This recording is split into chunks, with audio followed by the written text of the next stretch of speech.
Indonesia Binar ini menceritakan tentang ketahanan cyber ya, kegelisahan gue terhadap ketahanan cyber, bukan cuma sekedar pertahanan cyber di Indonesia. Soal bagaimana tingkat gentingnya itu belum masuk ke dalam level yang seharusnya sudah dibicarakan lebih serius. Apa yang gue amati sehingga gue gelisah soal itu. Terus akhirnya, tahun 2012 gue mulai coba bikin sketsa soal ide Indonesia Binar ini. Awalnya buat layar lebar, terus akhirnya kayaknya butuh ruang yang lebih panjang, makanya akhirnya gue jadiin idenya untuk jadi serial. Action!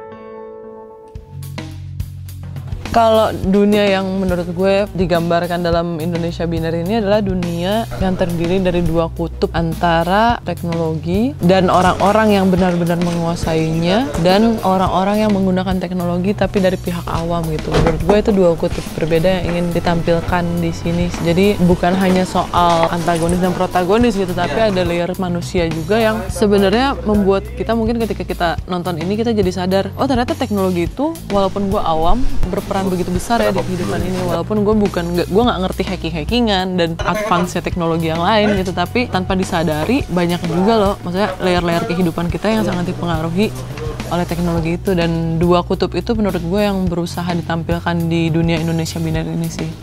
Ini 720, episode 2, scene 30, episode 2, take 1. Ya sebenarnya treatmentnya sih gak jauh beda ya sama kayak film-film biasanya gitu, dan emang ini fokus ke perjalanan karakter Evan sih sebenarnya kalau dari episode 1 dan 3 gimana dia mengalami perubahan dalam diri dia. Sebenarnya kan Evan tuh karakter yang punya rahasia gitu, dan di episode 1 tuh ada perubahan dia dimana dia dari Evan asli ke Evan yang menyamar di Masakur gitu. Masih kayak bocor-bocor. Awalnya aku ditawarin tuh buat karakter Surya, dan terus lucunya aku ngobrol langsung sama Surya Sahyatapi.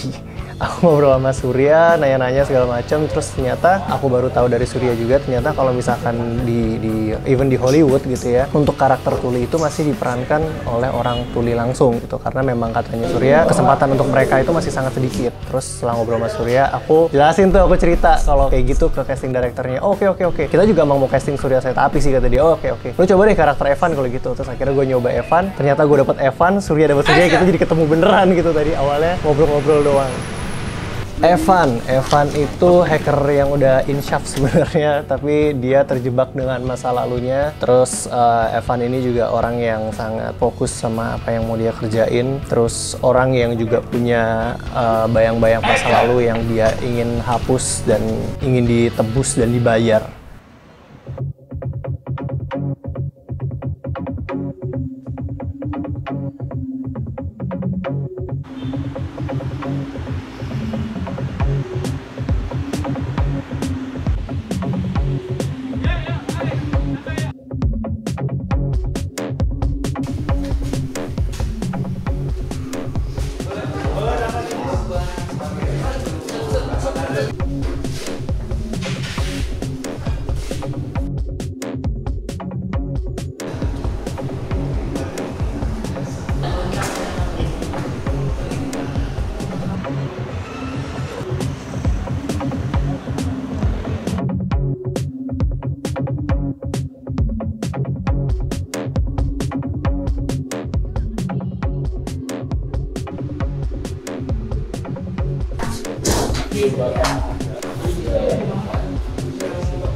Karakter yang aku perankan ini adalah sebagai Kania. Jadi Kania ini sebenarnya adalah fotografer, kan legalnya, pekerjaan legalnya. Cuman dia itu ada pekerjaan sampingan yang orang-orang nggak tahu, cuman orang-orang tertentu aja yang tahu. Dia itu sebenarnya adalah pickpocket gitu, dan dia pintar banget silat, dia jago banget silat. Jadi dia bisa lawan 3 orang sekaligus cowok dan semuanya bisa KO gara-gara si Kania ini. Karakter saya tuh namanya Alek. Dia itu rapi, metroseksual, terus perlente lah.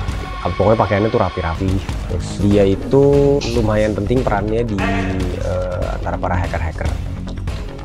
Tadi kalau yang pertama kan gue ngedesak Evan kayak fun gitu. Jalannya Putri itu adalah seorang PNS yang akhirnya bergabung dengan polisian untuk divisi cybercrime.